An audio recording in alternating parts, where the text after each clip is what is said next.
Next है self sterility और self incompatibility.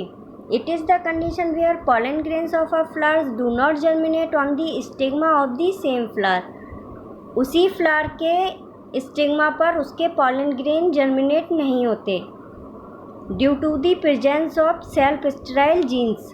कुछ ऐसे सेल्फ स्टेराइल जीन्स प्रेजेंट रहते हैं जिसकी वजह से पॉलन ग्रेन जर्मिनेट नहीं होते, और अगर होते भी हैं तो ग्रो वेरी स्लोली, बहुत ही स्लोली जर्मिनेट होते हैं. ये कंडीशन सेल्फ फर्टिलाइजेशन को प्रिवेंट करती है and observed in many plants, potato, tobacco, T, crucifers, Malwa, petunia and many more. There are two types of self-incompatibility present in angiosperms. Number one, gametophytic, and second one is sporophytic. Gametophytic East and Mangelsdorf ने 1925 में first explain की थी and more common than the sporophytic self incompatibility. इसमें क्या होता है, gametophyte है means single haploid pollen grains के थ्रू गवर्न होती है जिसमें सिंगल एस एलील प्रेजेंट रहते हैं. तो 10 pollen grain will grow in any pistol, किसी भी पिस्टल पर जर्मिनेट हो जाएंगे जो उसके जैसे एलील नहीं रखेंगे. Right, we can better understand by this picture. This is incompatible because S1 S2 and S1 S2 both are the same gene. So this condition incompatible, यानी ये इनकम्पैटिबिलिटी शो करेंगे और कोई भी जर्मिनेशन पॉलन ट्यूब का नहीं होगा. These are differ from each other. Here are S3 S4 and S1 S2. 100% fertile रहेंगे क्योंकि कोई भी जीन सिमिलर नहीं है. राइट, सेकेंड वन है S1 S2 S1 S3.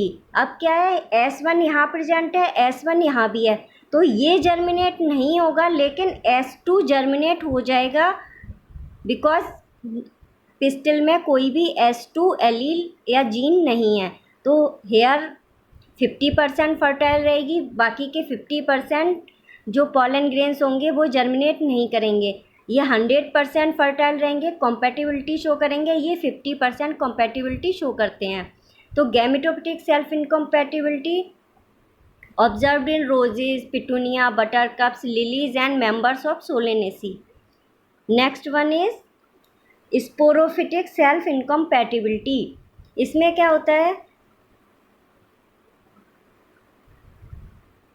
pollen will not germinate on the stigma from that comes either of the two alleles. यानी कोई भी एक एलील अगर पिस्टल में प्रेजेंट होगा तो जर्मिनेट नहीं होगा, मीन्स या तो 100% होगा या बिल्कुल नहीं होगा.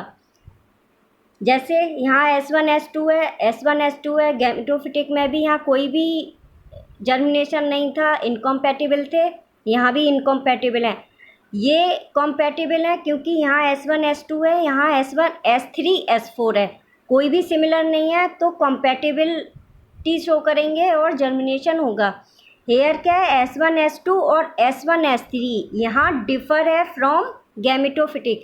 जहाँ 50% गैमेटोफाइट में पॉलन ग्रेन जर्मिनेट हो रहे थे, स्पोरोफाइट में क्या होता है, कोई भी जर्मिनेशन नहीं होता क्योंकि यहाँ S1 प्रेजेंट है और यहाँ भी है.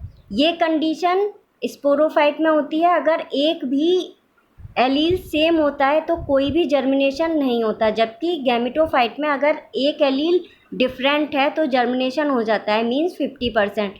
तो here only one condition compatible and 2 are incompatible. This is observed in brassica, turnip, rape, cabbage, broccoli and cauliflower. Right. Next one है हमारा pollen pistil interaction. ये अगर मान लीजिए पॉलिनेशन हो जाता है, स्टिग्मा पर गिरता है पॉलन ग्रेन्स, जर्मिनेशन. अब क्या है कि आगे की प्रोसेस इस बात पर डिपेंड करती है कि पॉलन पिस्टिल इंटरेक्शन कैसा है. फर्टिलाइजेशन तब होगा जब पिस्टल या पॉलन अलाउ करेगा पॉलन के लिए कि जर्मिनेट पॉलन ट्यूब का जर्मिनेशन हो. तो this is the most important interaction between pollen pistol interaction. तो फर्स्ट इसकी क्या होती है, एक्सेप्टेंस।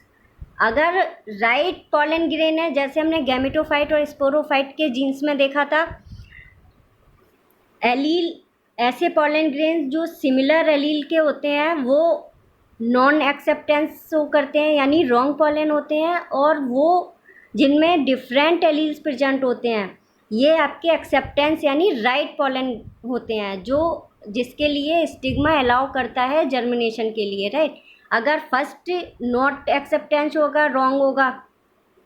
अगर एक्सेप्ट हो जाता है देन हाइड्रेशन होगा, जर्मिनेशन, ट्यूब ग्रोथ।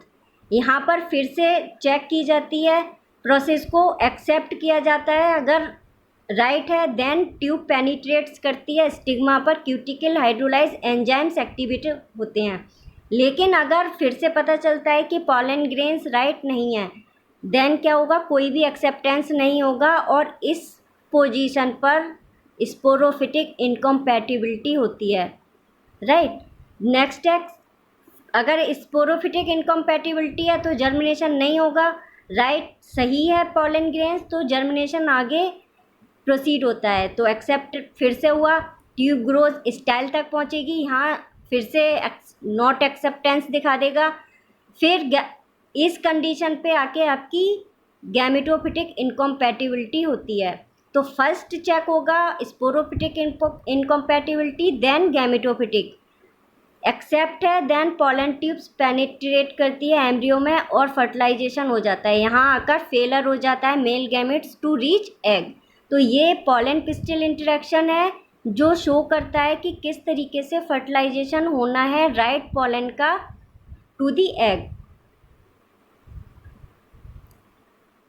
नेक्स्ट है advantages of cross pollination. Cross pollination में के क्या क्या एडवांटेजेस हैं, these are some. It always results bringing out much healthier offsprings, germination capacity is much better, new varieties का production होता है, डिफेक्टिव करेक्टर्स एलिमिनेट हो जाते हैं या रिप्लेस हो जाते हैं नए करेक्टर्स के थ्रू, और क्रॉस पॉलिनेशन में disease resistance, high yielding varieties जो इकोनॉमिकली इम्पोर्टेंट होती हैं प्रोड्यूस होती हैं। Here are some disadvantages of cross pollination. Number 1, it is highly wasteful because plants have to produce large number of pollen grains. Because cross pollination is depend on any external agencies, air, water, insects, etc. So plants produce a large number of pollen grains. Next, recombination की वजह से कभी कभी desirable characters के साथ साथ undesirable characters भी introduce हो जाते हैं। So these are some disadvantages of cross pollination.